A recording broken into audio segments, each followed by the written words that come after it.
What is up, guys? Alex here with another tutorial video in the GameMaker 2 series.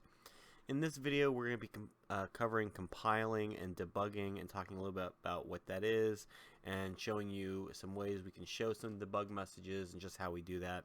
So we'll just jump right into it here.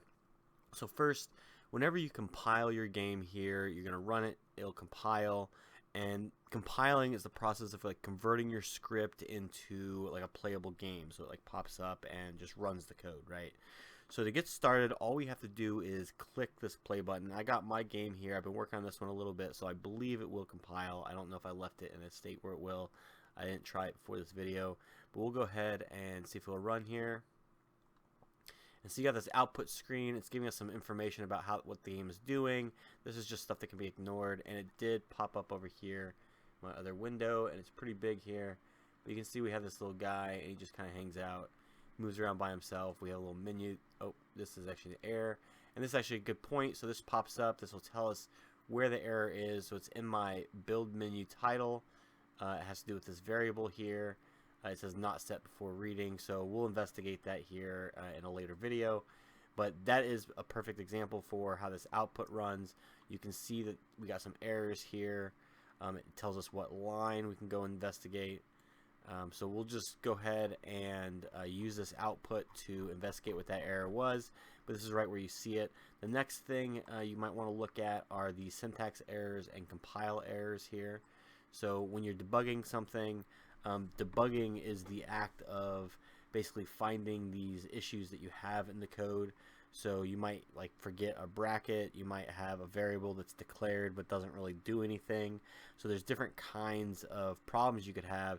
Sometimes problems will let the game run, like ours didn't. Ours crashed when we clicked that button, but you notice the game was running before that. We can run it again here, and I'll show you some other things we can do with it. It's not done our set yet. Like for example, we can just move our guy around, so I'm controlling him now with the keys. I wonder if we open up these other menus. Yes, we can open up other menus. These aren't built out yet. We can hover. We got some explainers here, but oh, that's sticking. That's another thing we got to fix. See, there's all sorts of little bugs when you're developing a game for the first time, but you use this debugging to figure out where these bugs are, the compile errors and the syntax errors. Compiling won't let it run.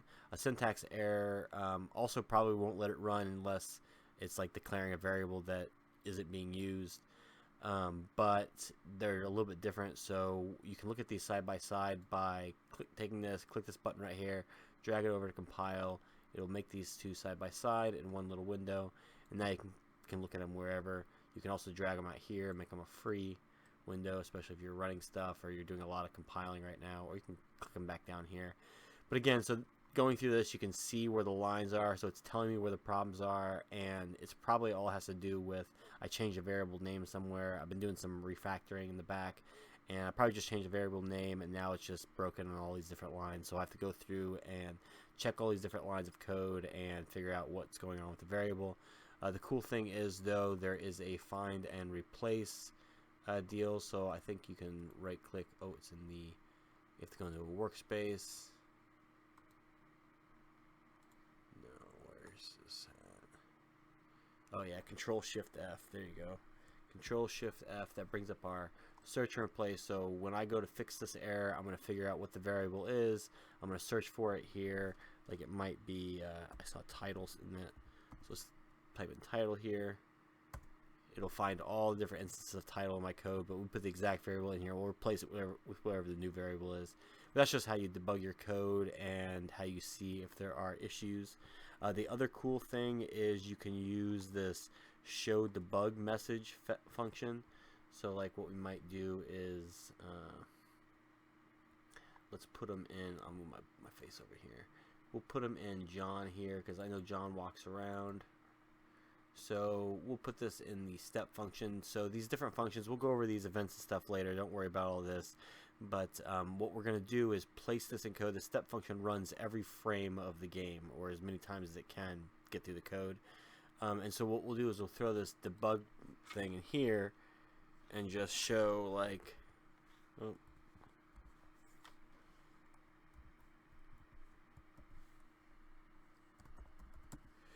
we'll just show that this thing ran here with a little string. So what this will do is, hopefully, when we run this down here in the output, every time this thing runs, it'll show that John ran. See, John ran, John ran, John ran. So it's hitting this every time and showing this in the output.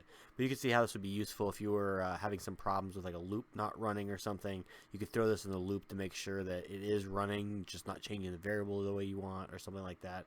So this show the bug message will just let you put whatever you want to see out here. You could also put variables in here. So like if we hit stop here,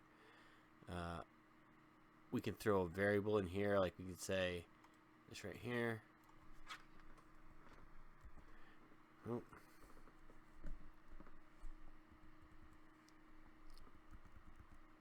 Messing up there. There we go. We'll copy this variable. We're going to drop it right in here.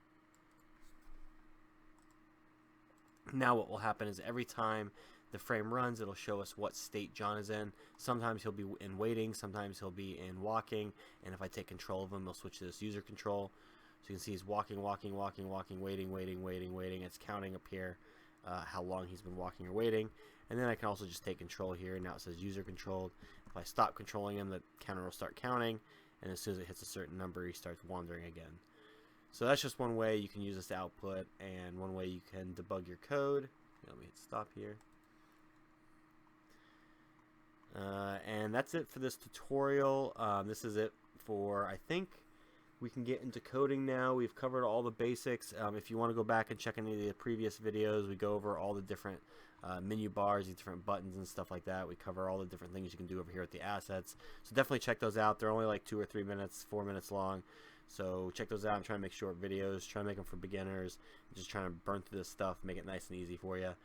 If you've gained anything from this content, please like and sub. It really helps the channel, and I don't have a lot of subscribers right now, so you can always say to people that you knew me before I had even 100 subscribers. So that'd be pretty cool. And thanks for watching, and until next time, we'll see you guys later.